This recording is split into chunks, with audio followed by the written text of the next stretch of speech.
അഗതികളുടെയും വിധവകളുടെയും സാമൂഹ്യ പെൻഷൻ നഷ്ടപ്പെടുത്തിയ ചാലക്കുടി നഗരസഭാ ഭരണസമിതി രാജിവെക്കണമെന്നാവശ്യപ്പെട്ട് LDF ചാലക്കുടി മുനിസിപ്പൽ കമ്മിറ്റിയുടെ നേതൃത്വത്തിൽ മാർച്ചും ധർണയും സംഘടിപ്പിച്ചു. നടപടിക്രമങ്ങൾ പൂർത്തിയാക്കുന്നതിൽ വീഴ്ച വരുത്തി 500ഓളം അഗതികളുടെയും വിധവകളുടെയും സാമൂഹ്യ പെൻഷൻ നഷ്ടപ്പെടുത്തിയ ചാലക്കുടി നഗരസഭാ ഭരണസമിതി രാജിവെക്കണമെന്നാവശ്യപ്പെട്ട് LDF ചാലക്കുടി മുനിസിപ്പൽ കമ്മിറ്റിയുടെ നേതൃത്വത്തിൽ മാർച്ചും ധർണയും നടത്തി. ടൗൺ ചുറ്റി നടത്തിയ പ്രതിഷേധ മാർച്ച് നഗരസഭാ ഓഫീസിന് മുന്നിൽ വെച്ച് പോലീസ് തടഞ്ഞു. തുടർന്ന് നടത്തിയ dharna CPIM area secretary KS Ashokan ഉദ്ഘാടനം ചെയ്തു. നഗരസഭാ പ്രതിപക്ഷ ലീഡർ CS സുരേഷ് അധ്യക്ഷനായി. TP Johny, VJ Joji, Biji Sadanandan, VI Paul തുടങ്ങിയവർ സംസാരിച്ചു. KI അജിതൻ, അനിൽ കദലിക്കാടൻ, ബിന്ദു ശശികുമാർ, ഉഷ പരമേശ്വരൻ തുടങ്ങിയവർ മാർച്ചിന് നേതൃത്വം നൽകി.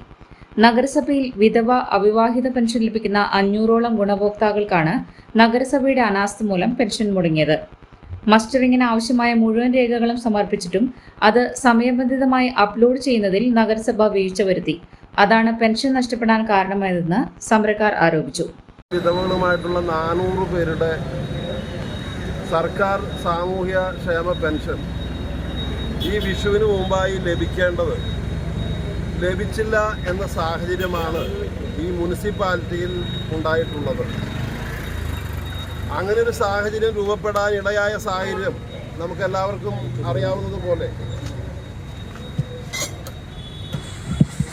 400 പേരുടെ പെൻഷൻ നഷ്ടപ്പെടാൻ ഇടയായ സാഹചര്യം നമുക്കെല്ലാവർക്കും അറിയാവുന്നതുപോലെ മുനിസിപ്പാലിറ്റി നിയമപരമായി ചെയ്യേണ്ട ചില കാര്യങ്ങൾ ചെയ്യുന്നതിൽ വീഴ്ച വരുത്തിയത് കൊണ്ടാണ് അഗതികളും വിധവകളുമായിട്ടുള്ള 400 പേരുടെ പെൻഷൻ നഷ്ടപ്പെടാൻ ഇടയായത്.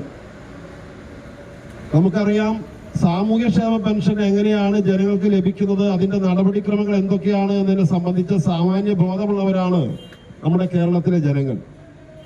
അപേക്ഷ തദ്ദേശ സ്വയംഭരണ സ്ഥാപനങ്ങൾ സ്വീകരിക്കുകയും അപേക്ഷയിൽ പരിശോധന നടത്തുകയും പരിശോധനയ്ക്ക് ശേഷം അർഹതപ്പെട്ടവർക്ക് പെൻഷൻ തീരുമാനിക്കുകയും അങ്ങനെ തീരുമാനിച്ചതിന്റെ രേഖ സംസ്ഥാന ഗവൺമെന്റിന് സമർപ്പിച്ച് ഗവൺമെന്റിന്റെ അനുമതിയോടുകൂടി ഗവൺമെന്റ് പണം അനുവദിക്കുന്നതിന് മുറയ്ക്ക് ഓരോ തദ്ദേശ